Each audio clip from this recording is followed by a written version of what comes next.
We're really excited for our session that's going to begin in just a minute.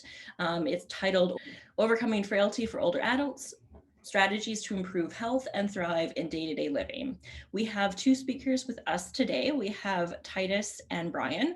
Titus is a registered social worker at SAGE in the Dragonfly program, where he supports seniors accessing social and medical resources. He has held a variety of roles across a wide range of healthcare settings, from lodges to hospitals to healthcare research. And it's been through these experiences that Titus has developed a strong working knowledge in the areas of health navigation, care coordination, and advocacy. Brian is a retired senior who is the patient advisor for the Dragonfly program at SAGE, bringing personal experience as a caregiver and advocate. He is actively involved in many patient-oriented research projects, working to improve the healthcare experience. Brian is also a health coach with the SHAPES program at the University of Alberta, a unique program for seniors which focuses on heart and bone health, as well as nutrition, physical activity, and social engagement to empower preventative health behavior. Thank you both for being with us today. I'll give you the floor. Hi, everyone. Thanks for joining us today, and thanks for the introduction, Amber.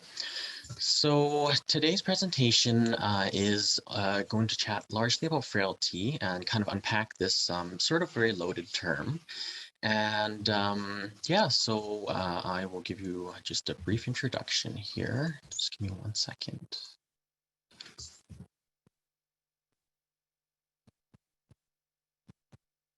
Is the screen share working? Sorry, I just didn't double check that.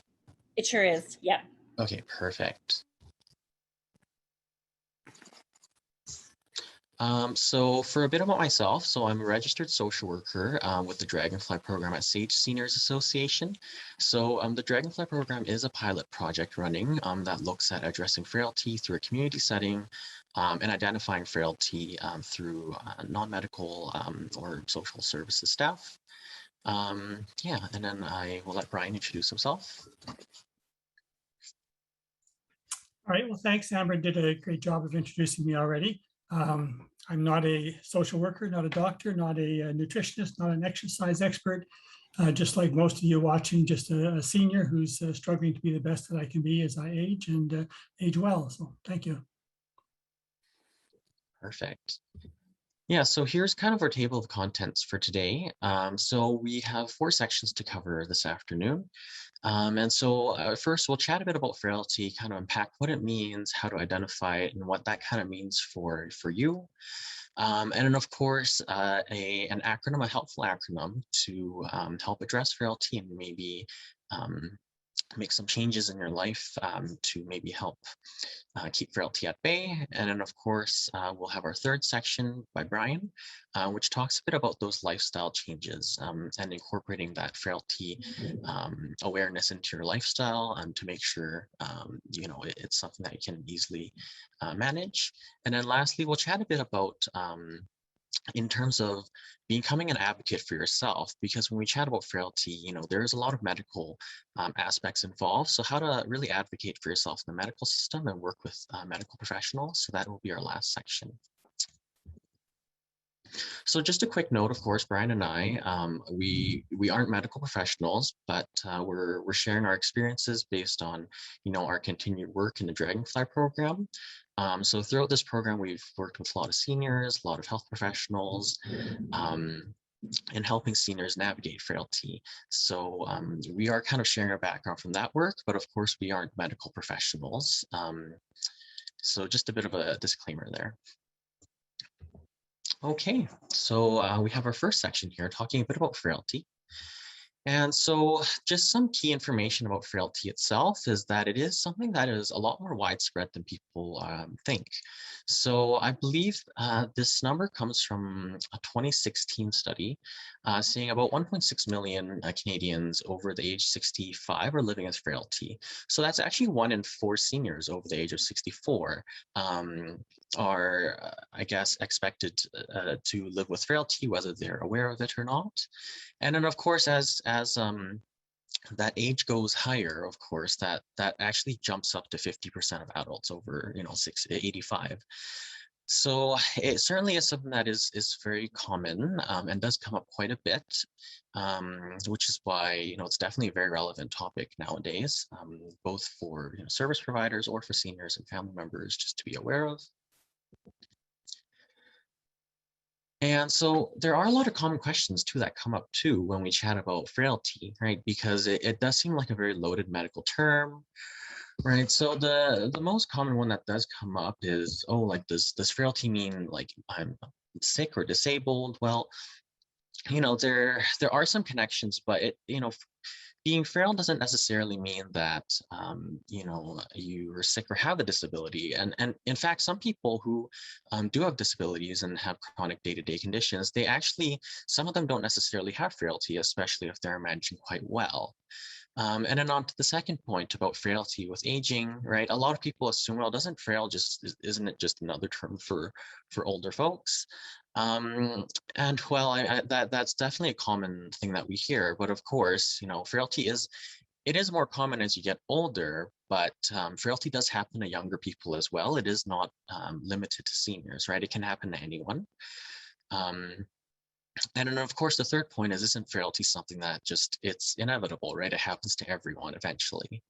So, of course, frailty, we believe it really is not inevitable, right? There's a lot of good research out there that say that, with proper management and education, a lot of people are able to make lifestyle choices that are able to really avoid frailty and really keep it in check. And then, of course, the last point, right, the last common question is that aren't only folks that are very medically active considered frail? And this is, I guess, another point too, where, a lot of folks there, whether they have lots of medical conditions or not, frailty doesn't really look at the diagnosis, the labels, but rather how they are managing, right? So if maybe they have one or two medical conditions were managing really well, then maybe they wouldn't be considered frail. So it definitely is a very subjective term, of course, but there's many notions around frailty, and so we hope today we can kind of unpack that and kind of dispel some of those myths. So just chatting a bit about the definitions of frailty, right? So there's very many different definitions out there, but these are kind of the ones we generally use. In the medical world, it's definitely seen as more of a medical condition where an individual has reduced function or health. And the Canadian Frailty Network actually uses the definition of when you're frail, your body does not have the ability to cope with minor illnesses that would normally have minimal impact if you were healthy. So with frailty, these minor stresses may trigger rapid and dramatic deterioration. So definitely, it focuses a lot more on, how a person is doing in their day-to-day, and in terms of, are there some of those risk factors or some of those pieces that might put you at a higher risk if something were to happen to you, say maybe a minor injury or something, because frailty does affect a lot of that, right? In terms of, we use the term resilience, or more so a person's ability to really bounce back following an illness or an event.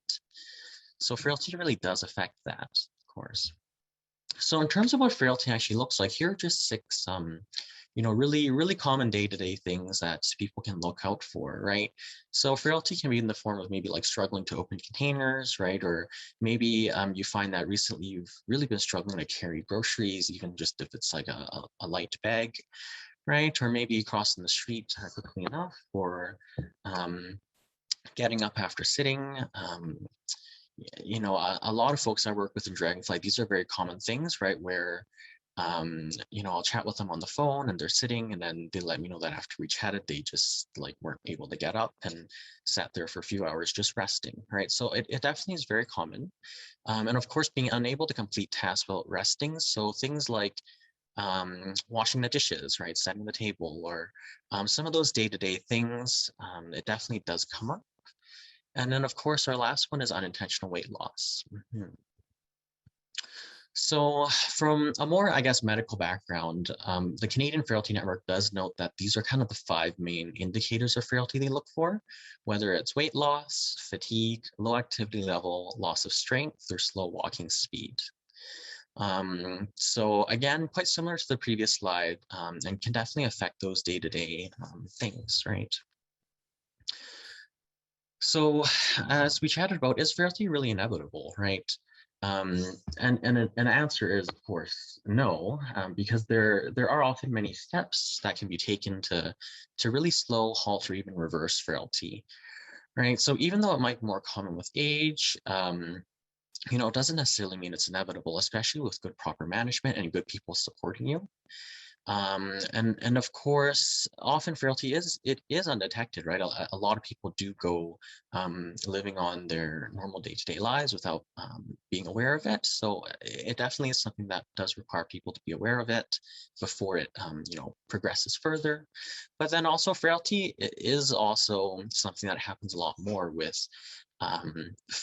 folks who are struggling with things like social and financial factors, right? So not just physical health conditions, but also in terms of folks who are maybe more isolated or struggling with finances. Research has shown that they are higher and at risk. So it definitely isn't something that I would say it's inevitable, but it is just definitely something that happens.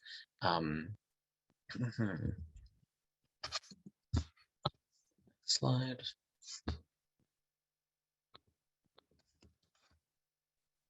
Okay, so I guess just another simpler analogy to understand is that frailty, you can think of it as hiking, right? Or being on a long path. I myself, I'm an avid hiker, so I love to be in the mountains a lot.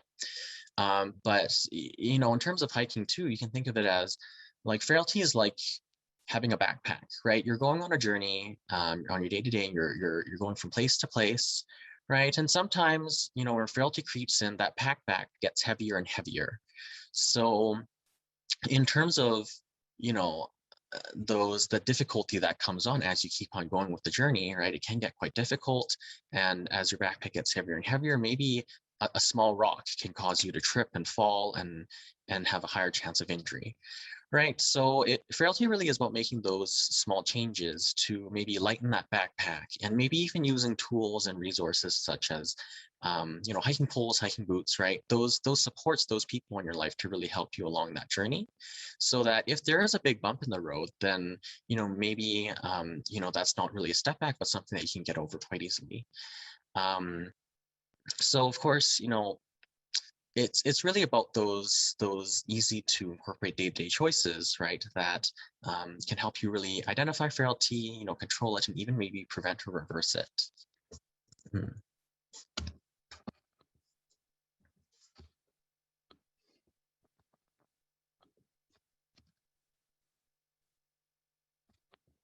My slideshow seems to have frozen here. Okay. So now we're going to talk a bit about AVOID, Frailty, which is an acronym made by the Canadian Frailty Network. And again, just a quick disclaimer, right? We're not medical professionals, and of course, we're just giving information based on the research that's out there. And of course, we do encourage you to consult your healthcare provider, right? Whether that's a doctor or a nurse, just to ensure that if you are looking to kind of incorporate these things, that you do have some support and that they make sure it's customized for you. So, in terms of frailty, if you do think that you might be frail, what they recommend is an acronym called AVOID, which stands for activity, vaccinate, optimize medications, interact, and diet and nutrition. So with activity, it's especially important too, because research has shown that muscle strength does decrease a bit each decade after the age of 50, right? So in terms of frailty, like a lot of folks do struggle in terms of keeping active, and that is a very important part of the AVOID acronym, is being able to find some of those activities and those things you can do in your day-to-day to make sure that you maintain, stuff like muscle mass and maintain activity. And of course, in our next section, we'll have Brian go a bit more in depth about this as well, about some things you can do in your day-to-day life. And of course, vaccinate is the second acronym, looking at, of course, the importance of vaccines, right? Because there is a lot of research out there showing that for older adults with frailty, infectious diseases are more likely to cause those negative health outcomes. And of course, this ties in a bit too with the activity portion, because if an adult is bedridden, then they do lose quite a bit of strength each day that they are ill. So it's certainly important to keep track of your vaccinations and to speak with your primary health care provider. About things like booster shots or missed childhood vaccinations, just to make sure that you do have someone supporting you in this aspect. And so the third point is also optimize medications. So I believe 1 in 4 older adults actually take 10 plus medications. So that was a research study done in 2020. And then this number actually jumps up to, I believe it was 1 in 10 take, I think like over like 10 medications. So it definitely becomes quite common for folks as they get older to be taking quite a bit of medications. And of course, a lot of those hospital admissions have been reported in Canada, 1 in 10 actually, from older adults to be a side of a medication, to be as a result of a medication side effect, right? So there's this term called polypharmacy, where oftentimes medications, especially if folks aren't aware or haven't had conversations with their doctors about it, medications, can interact with one another to cause many different effects, right? And with frail folks, this notion of polypharmacy can actually lead to an increased risk for falls, hospitalizations, memory loss, and even a loss of independence or some of those functions. So it's definitely really important. And at the Dragonfly program too, we definitely encourage folks to really have a good relationship with a doctor, right? Where, you can ask those questions about medications, why are you taking those medications, how to take them, is it necessary to continue medications, right? And to really have support from a good pharmacist as well, that you can, send those quick questions to, because it is certainly important in terms of minimizing the risk of frailty and making sure that it doesn't contribute to it. And of course, with COVID too, a lot of pharmacists do offer things like medication reviews and answer a lot of those questions from home. So that has been one thing. And the second last acronym would be interact. So actually 1 in 5 older adults actually identify as being lonely, and actually 40% of older adults experience loneliness. So this is something that is very, very common. And for folks who are, kind of in this group, they're actually at a very much increased risk of becoming frail. And it has been linked to things like malnutrition, depression, and, a decline in some of their abilities and functions. So it's super important too to definitely reach out to some of those resources and be able to keep in touch with folks, especially during this pandemic. I know it has been a big challenge. Yeah, and the next section, of course, Brian will be chatting a bit more about this. And of course, the last letter of the acronym stands for diet. And the research shows that 34% of seniors in Canada actually have a lot of difficulties meeting their nutritional needs, whether that's as a result of things like reduced appetite, or maybe they can't afford groceries, or maybe they have difficulty cooking, or maybe issues with their teeth, right? So it definitely does come up quite a bit because frailty, a diet is a big part of that, according to the Canadian Frailty Network. And of course, 70% of malnourished seniors are projected to be living with frailty. So this is certainly a very big part.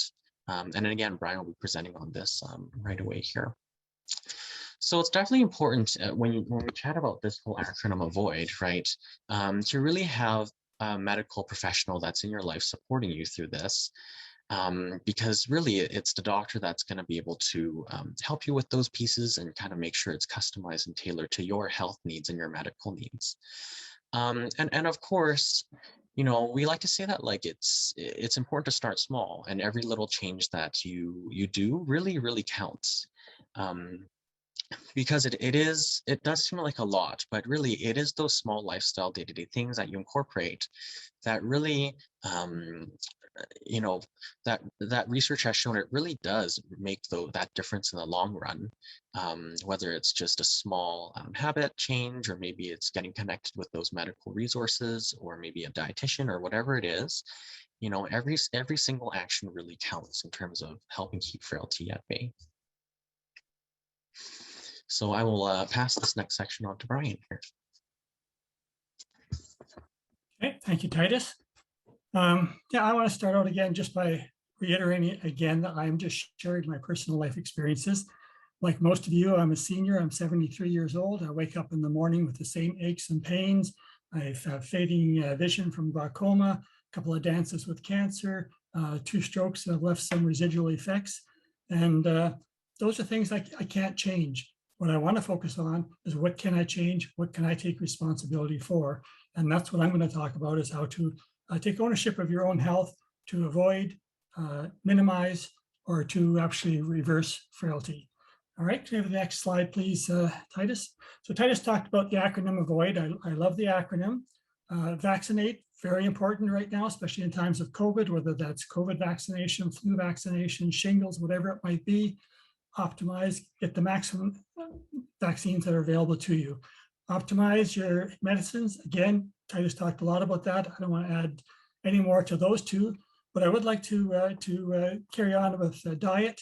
I'd like to talk about activity and talk about interaction. So if we can have the next slide. I will take those 3, but I will use 3 different terms. I will use eat, move, and think. And EMT is my acronym for healthy aging. Eat, move, and think. If you can focus on those 3 things, you have a good chance of leading a healthy life well into your latter years. And next slide, please. So food is energy for us. And just like we want to make sure we put premium gasoline to certain vehicles and certain tools that we have around the house, we want to make sure that we're putting the best fuel into our body as well.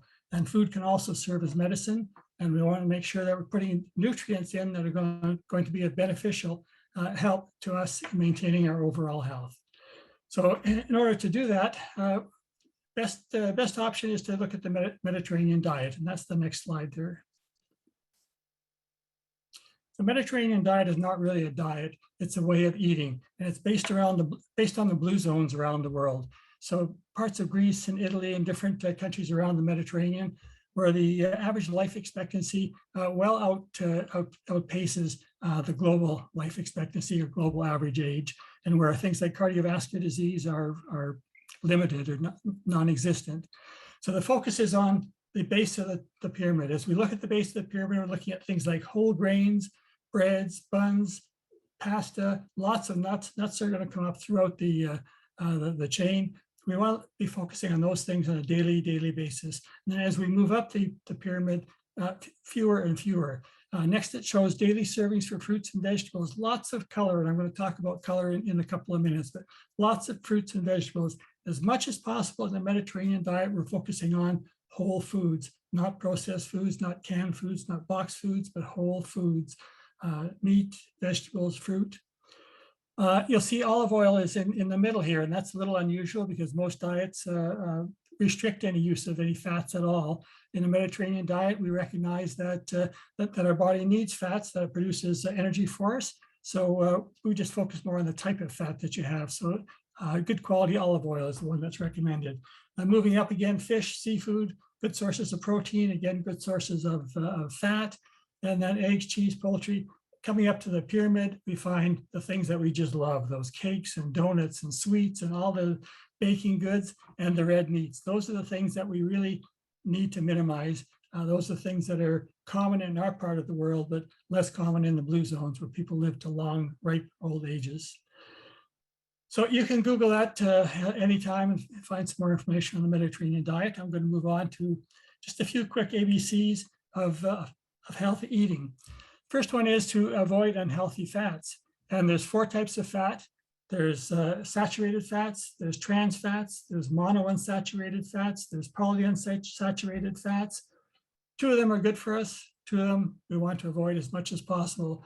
So when we're purchasing products, food products, we want to look at the labels. We want to make sure that we avoid those saturated fats and trans fats. Our body produces HDL, high density lipoproteins.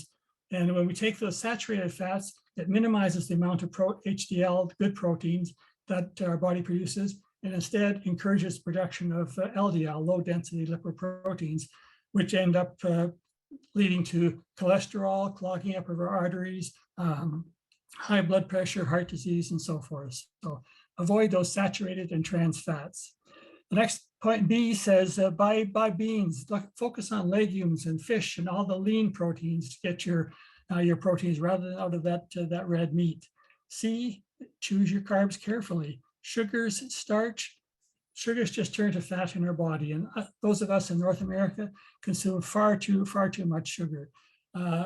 Recommendation is maximum 9 teaspoons of sugar per day for a male and 6 teaspoons per day for a female. There's 4 grams per teaspoon, and that comes out to 36 grams a day. And most of us are consuming at least 5 to 6 times that in a day. I looked at my breakfast cereal this morning. It had, I wrote it down here somewhere. It had 13 grams of sugar. The low-fat milk that I had to put on it is 6 grams of sugar. That's 19 grams of sugar per cup before I even get started for my day. D, drink with deliberation. And we need the hydration. We see that all the time. Keep hydrated, drink lots of water. Water is our drink of choice. We want to avoid those sugary drinks. And I have a can of Coke here. And if I look at the can of Coke, 39 grams of sugar in 1 can of Coke. I'm allowed 36 for the day. I'm already over my limit just drinking 1 can of Coke. We think we're doing well if we drink fruit juice, but if you look at commercially produced fruit juice, you'll find that some of them have a very high sugar content in them as well. So we want to watch what we're drinking. Some of those fancy coffees, sugar drinks, soda drinks, and unfortunately things like alcohol as well. Maximum 2 drinks per day for a male, 1 drink per day for females. E says eat a wide variety of food, and I should change that one. I should say eat a rainbow. And it's the colors. There's phytonutrients in our plant material that produces different colors. And those phytonutrients, the different nutrients, phytonutrients also produce different nutrients within our body. So we want to mix them up. And as much as possible, you'd like to have 2 or 3 different colors on every plate when you sit down to a meal. Fruits, maybe desserts, some vegetables and fruits for desserts. So focus on the heavy, rich colors as much as possible and mix them all up throughout the day so you get a variety of nutrients within your body. And F says free your body of sodium, and we hear that all the time. No salt, cut down on salt. Salt is not really the problem here. It's the sodium in salt. Salt is sodium chloride, and it's the sodium that we want to try and minimize. And we want a maximum 3/4 to 1 teaspoon of sodium per day. And most of us get that from processed foods, not from the salt shaker on the table. So again, when we're buying processed foods, we want to look at the fat levels, the fat content, the type of fat that's in there. If they have saturated fats or trans fats, the law says they have to list it on the product. We want to look at the amount of sodium that's in those products as well. And even that healthy glass of milk has sodium in it. So the next slide, we talk about label literacy. Label literacy. If we want to follow those ABCs of healthy eating, what we have to do is be conscious of what we're putting into our body. So when we go shopping, we want to pick up those products. We want to look at the labels. We want to read them and see what's in there. And at the bottom, it says 5-20 rule. That's just kind of a rule of thumb. If you're looking at it, it says 5% of your daily content or less. If that's something that's bad for you, that's what you want to lean towards, less than 5%. If it's something like saturated fats, less than 5% for sure. If it's something that you want, like good strong proteins, vitamins, then you want to be looking at the 20% or more. So 20% or more is good for the things you want, 5% or less for the things that you don't want, and that lists your daily content on the label itself. So take the time to read it and make some choices between the different products. You look at something like fruit juice, there's a world of difference in the contents that are in fruit juices. You have the next slide, please. We'll talk about, move on. We've talked about eating, and move on to moving or activity from Titus's acronym. So there's 5 types of activity that we want to focus on. Health Canada says we should have 150 minutes a week of cardio aerobic, particularly weight-bearing aerobic type of activity. So when they talk about moderate activity, they're talking about, something like going for a walk. You get a little bit of perspiration buildup perhaps, but you can still carry on a conversation or sing as you're walking along, whatever suits you. 150 minutes, 10,000 steps per day.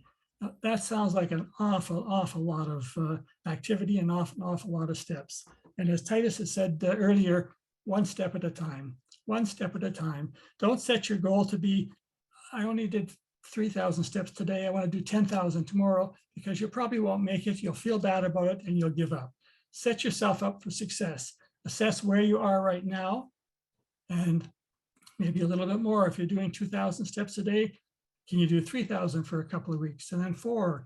If all you can do is, that picture Titus showed, get up out of your chair, that's an exercise in itself. So maybe where you start is, every time a commercial comes on TV, I'm going to get up and just march around the room. 2 minutes, 3 minutes, the commercial's over, I can sit back down again. That might be your starting point, but pick a realistic target for yourself, monitor it, measure it, and then move on from there. The next type of activity that we want to do is strength training. We want to do this a couple of times a week.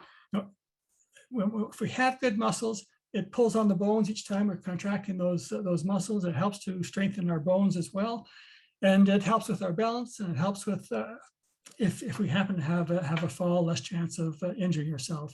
And there's all kinds of equipment for doing exercises, but you don't have to do anything fancy. You can buy exercise bands, just pull them and stretch them. You can use those for your legs, your knees, your arms.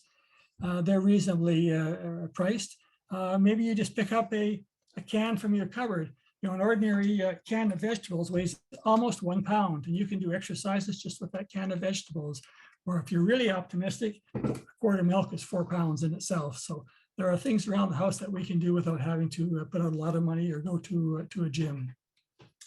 Balance is the next activity that we want to work on, and we should probably do that daily. And Titus had talked earlier, if you're frail, if you're getting frail, your chances of being susceptible to illness is higher, and your chances of falls and accidents are much higher. And that's how most of us, and many of us, end up in the hospital, is by having a fall when we're older. So we work on that balance. And again, start slow. Maybe take a kitchen chair, grab a hold of the kitchen chair, stand behind it, lift 1 foot at a time, then the other foot at a time. See how comfortable you are. Once you're feeling a little bit more comfortable, let go of the chair and do those exercises. And as you get more confidence in your balance, you can move away a little bit, but always stay somewhere where you can grab if you need to. I do my balance exercise every morning, every night when I brush my teeth. I brush my teeth standing on 1 foot and then on the other foot, morning and night. So just a couple of minutes each time, just to keep my balance up to date. Posture doesn't sound like an activity, but it's something we want to work on as well. If we're stooped over as we're older, that puts pressure on our spine. It puts pressure on the discs, and it can even force those discs out and cause us a lot of pain in the back, and perhaps even end up with a rupture at some point in time. The other thing about our posture is, as we're stooped, we're not getting the full use of our lungs. Most of us only use about 1/3 of our lungs to begin with. We only use the top half of our lungs.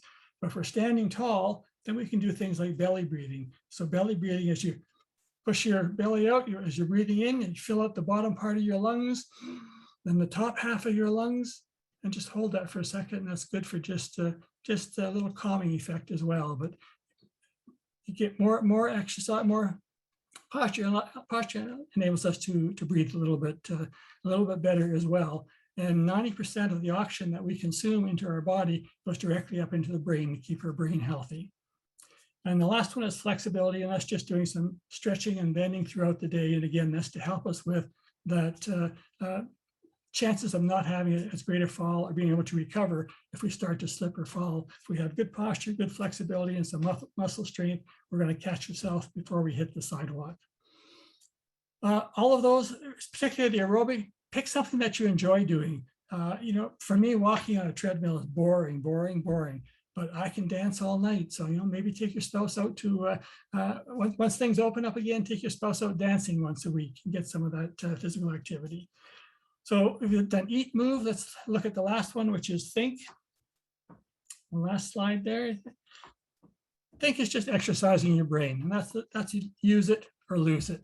And Titus talked about social interaction being good for our brain, but we want to challenge our brain as well. So we can do that by maybe doing puzzles, do Sudoku, do the word search in the journal on a daily basis, or go to the dollar store and buy a Sudoku book, but force our brain to think a little bit.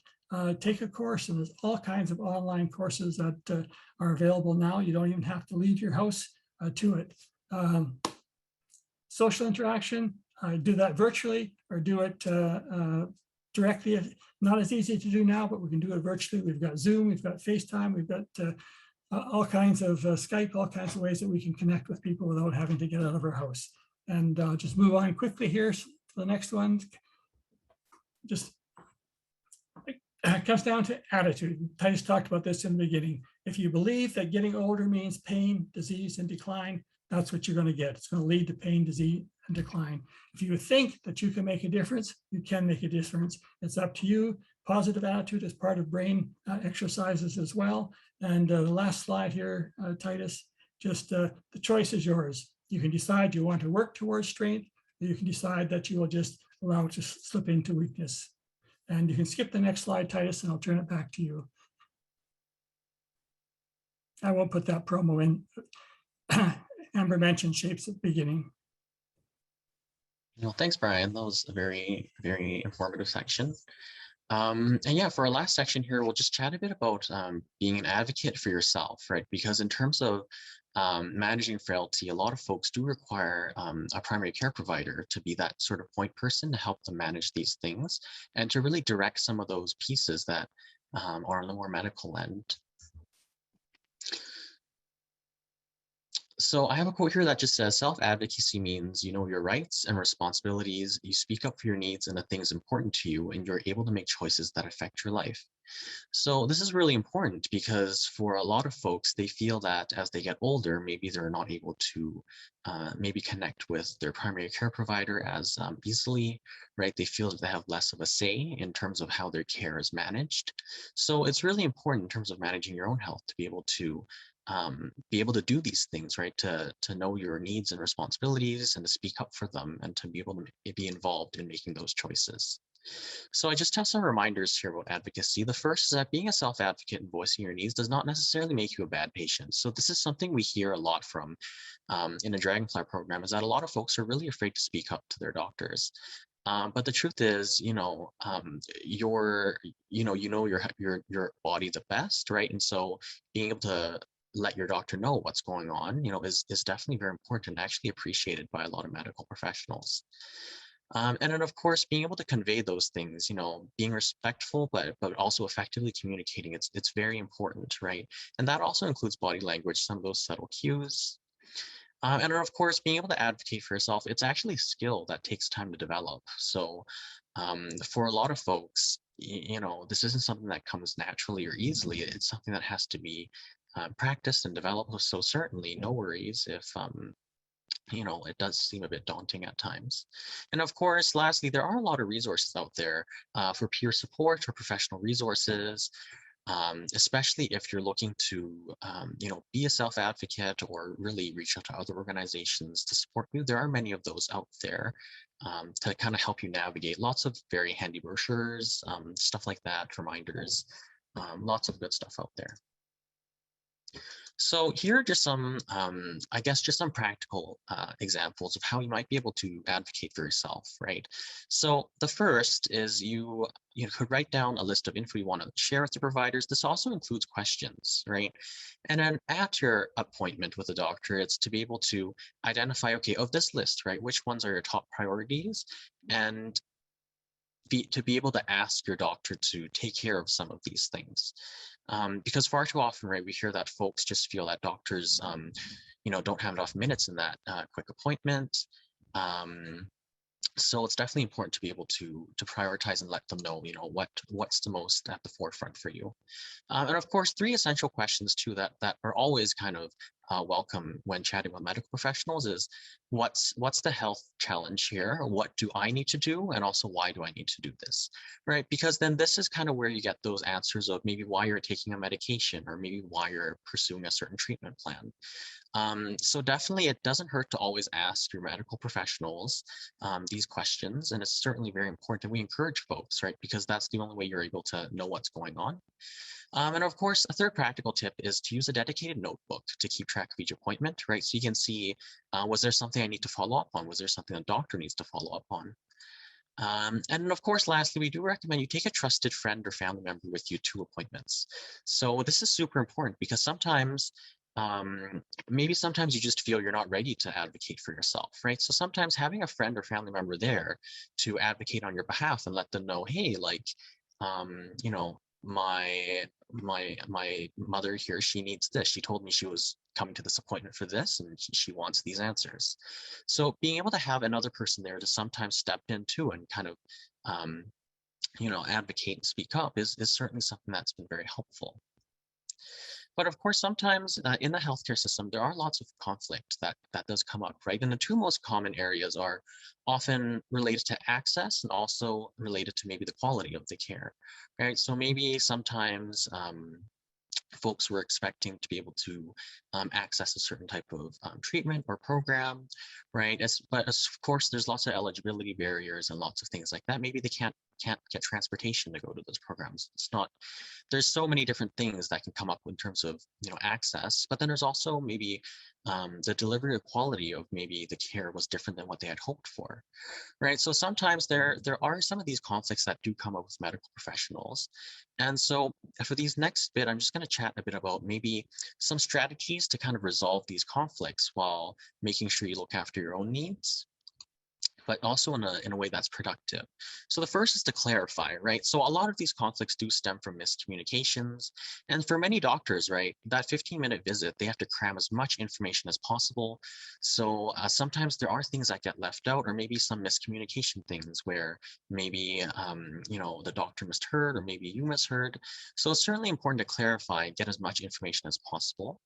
And then, of course, the second, right, is to really seek out, you know, and understand what the clinic staff can and can't do, right? Are they able to provide a referral, right? Is that in their ability? Can the doctor do this, or can the nurse, or even maybe the front desk medical office assistant do this, right? So really look at who actually has the ability to provide answers and maybe resolve the concern, because that will be kind of your point person to resolve that. And of course, writing down concerns is also a really important piece, because written communication is always a really helpful piece in documenting and resolving challenges, right?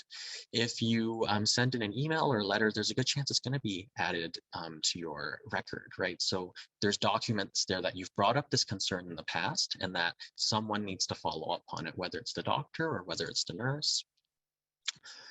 And of course, another section here is to get a second opinion. So this is certainly something that's, you know, you do have a right to that, of course, if you feel that maybe you're just not, you feel that the communication's not there with your doctor.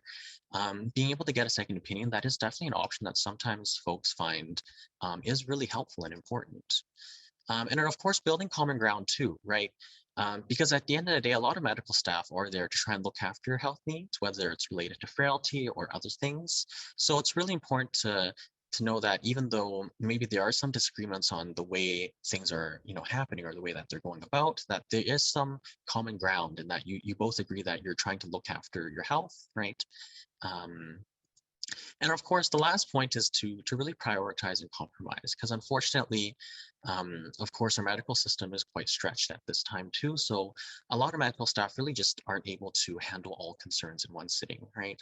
So really it's noting, okay, so of maybe my list of 5 concerns, are there, you know, 1 or 2 that I absolutely need handled? And are there, you know, maybe one that I could let slide, or you know, address at a different time, right? Because maybe letting one more minor concern slide might be able to help you reach agreement on the more urgent and important health issues. So these are just some of those few strategies, of course. As I mentioned too, there's those other activities you can do to prepare for appointments, right? Like bringing a friend or writing things down. But this is kind of a summary of our presentation today. So we chatted a bit about frailty and unpacked it a bit. We looked at the Avoid Frailty acronym from the Canadian Frailty Network. And then we looked at, of course, looking at those day-to-day changes, right, to really help you on that life journey, so that maybe that backpack gets a little lighter as you go on the road, right, and that you have some of those tools. And then, of course, lastly, we chatted about, you know, how to speak up for yourself sometimes in medical settings, but then also how to resolve some of those conflicts to make sure you get your medical needs met. So this does end our presentation. So thank you again for coming today. This certainly, I know it was a lot of information. I don't know how we're doing for time, but I suppose we could take There's some. one question, Titus. There's one question in the box from Caroline. Can you please summarize what you do with the Dragonfly program and who can access it and how? Okay. Yeah, so we can chat a bit about that. So Brian and myself, we are part of the Dragonfly program at SAGE, which is a program that it's a pilot project looking at identifying frailty in community settings. So not medical settings necessarily, but more so by non-medical staff. And then also maybe some social interventions to reduce frailty, but also maybe some referrals to medical resources or navigating those medical resources to reduce frailty. So we are looking at helping folks at SAGE in that moderate frail range where they've been identified as moderately frail. And then we provide some long-term follow-up to make sure that whatever it is, whether it's, maybe they can't get to their doctor's appointments, or maybe they have trouble accessing and navigating healthcare programs, right? So, we'll try and help advocate with them and work with them to try and navigate health resources, but also social resources in hopes that we can maybe help keep frailty at bay. So yeah, it definitely is a new kind of pilot project happening at SAGE. Yeah. Okay. So I hope that kind of answers it, Carolyn. Yeah, and then if there's any other questions, feel free. Yeah, I was going to say we probably have time, if Brian and Titus don't mind, time for maybe one or two more questions. This is a phenomenal presentation, by the way. Thank you both for this. Thanks, Amber.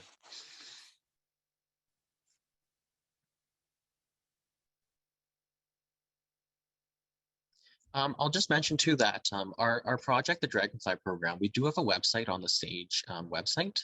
So definitely feel free to double check the SAGE website and look in the programs tab. I believe we're labeled as building resilience. So if you click there, you'll find some information about a program and kind of what we do and how to refer in, of course. And of course, if you are a service provider, right, kind of one of those key things we're looking for in terms of, who are the best fit to be referred to our program. So definitely do encourage you to check out our website. Yeah. Maybe I'll just put in a quick plug for the SHAPES program as well. So SHAPES is a research project out of the University of Alberta Department of Medicine, Division of Geriatrics. Stands for Supporting Healthy Aging Through Peer Education and Support. We delivered it over the last couple of years live at some of the senior centers and just concluded this week an online pilot. So we're hoping to be able to offer that virtually. But we cover a lot of the information that on healthy aging, but we do it in 12 one-hour sessions spread out over 12 weeks. So you might want to check your senior center or local senior center and see if they're able to bring that in for you. Yeah, there's a lot of good programming out there nowadays, whether virtually or hopefully in person as when the pandemic finally hopefully passes. But I know there's a lot of good programs out there right now. So definitely like SHAPES, right? SHAPES is one of many that are operating in Edmonton. So definitely do look online if you're interested. Yep, check out your local PCN primary care network. They offer programs. There's a Senior Center Without Walls offers programs that you can do from your home. Edmonton Seniors Center has online programs. There's an online ESC TV. You can see programming there. Phenomenal. Thank you both so much for this, just a wealth of information. We are just out of time now, but we have another session starting at 3 o'clock called Intergenerational Wealth Transfers. So if you're interested in that information, please stay on the Zoom. We don't have to change Zoom channels. Thank you again so very much, Brian and Titus, for being with us today and for providing just so much information. Thank you. Thank you.